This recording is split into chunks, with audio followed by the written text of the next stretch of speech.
Bonjour tout le monde, je m'appelle Laurie Castonguay, je suis conseillère pédagogique à la francisation et j'anime aussi le balado Résilience qui est disponible sur Spotify. Le but de notre podcast, c'était vraiment de donner la parole aux jeunes issus de l'immigration pour qu'ils nous racontent leur parcours migratoire, comment on peut mieux les accueillir, comment on peut s'en inspirer puis devenir une culture qui est empreinte de partage de part et d'autre. En expliquant la mission du podcast, puis en allant à la rencontre de ces anciens élèves-là, souvent, j'ai pu un peu leur expliquer le projet, puis ils ont vraiment embarqué dans l'aventure, puis dans la mission que le projet portait finalement.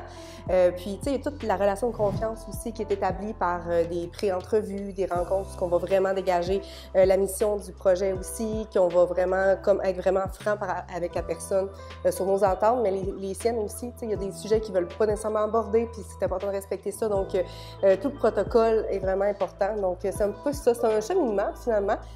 Quand Laurie m'a présenté ça, elle m'a présenté comme une façon d'inspirer les autres jeunes qui passaient par où j'avais passé auparavant. Fait que c'était très, très intéressant. Puis aussi avec les autres personnes qui participaient, je vais partager, mais je vais apprendre aussi des autres c'est quoi leur cheminement. Fait que c'était très, très stimulant et intéressant. Je pense qu'on ne peut pas juste énoncer l'intention de recherche, qu'est-ce qu'on veut savoir. Je pense que vraiment, ça doit s'articuler autour d'une discussion. Tu sais, si on a vraiment une intention précise en tête, de dire, moi, je veux savoir c'est quoi le parcours migratoire du jeune. Oui, mais je pense que ça doit être comme un petit peu un sapin de Noël, un peu une entrevue où, tu sais, oui, il y a une ligne directrice, mais il va s'imbriquer plein de discussions autour. Donc, on s'était préparé, là, 4-5 questions là, qui menaient nos discussions d'une fois à l'autre, qui étaient les grandes lignes là, finalement de notre podcast sur le parcours migratoire des jeunes.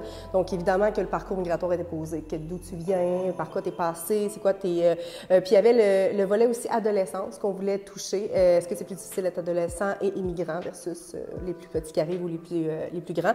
Donc ça, c'était vraiment des choses qu'on voulait amener là, les jeunes à s'exprimer sur ce sujet-là. Donc c'est sûr que ça faisait partie de nos questions, mais après on essayait vraiment de laisser libre cours aux discussions. On a un fil conducteur, mais au final, le fait de rebondir sur des commentaires, de réagir, de poser d'autres questions qui sont en lien, je pense que ça fait partie aussi là, de l'entrevue. Parce que on voulait pas nécessairement que ça soit des entrevues très dirigées. On voulait que l'essence de la discussion spontanée reste là, tu sais, puis qu'on la ressente. Puis à partir de ça, je pense qu'on a un bon point de départ. Ça m'a mis un peu plus à l'aise qu'elle commence de cette façon-là, parce que sans ces questions-là, je m'aurais pas ouvert autant que je me suis ouvert.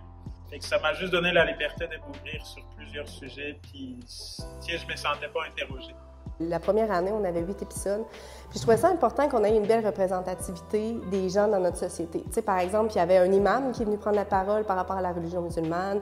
Il y avait un dentiste syrien qui est venu refaire toutes ses études complètes à l'université. Des étudiants, des gens qui sont passés par l'accueil ou non. Il y en a qui savaient déjà parler français puis que ça s'est bien passé, mais qui ont eu d'autres enjeux un petit peu plus tard. Je trouvais important d'avoir des histoires pas parfaites, des histoires vraies. Charles, à la fin de l'entrevue, il a dit « Hey, Laurie, il dit, on dirait que c'était quasiment une thérapie, ce que je viens de faire là, parce que c'est de se rendre compte de nos accomplissements. Tu sais, de dire « Hey, c'est vrai, je passais par là, puis finalement, c'est vrai, j'ai vécu du racisme. Ah, puis j'ai eu mon DES, finalement, tu sais, au secteur jeune, j'ai pu faire ce que je voulais dans la vie, j'ai été acceptée au cégep. » Tu sais, de voir toutes ces grandes étapes-là de la vie, de les verbaliser, c'est une façon de s'en rendre compte aussi que hey, c'est pas rien, là. Après le balado, j'ai senti mon besoin de partager ce que j'avais à partager comblé.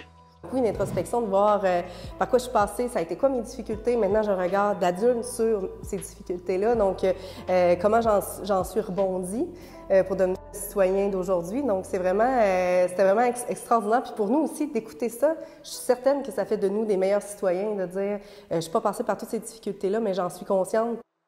C'est vraiment une belle expérience. Puis apprendre, puis partager, c'est vraiment parler des choses vécues, fait que c'est pas très difficile, ça demande pas beaucoup de préparation.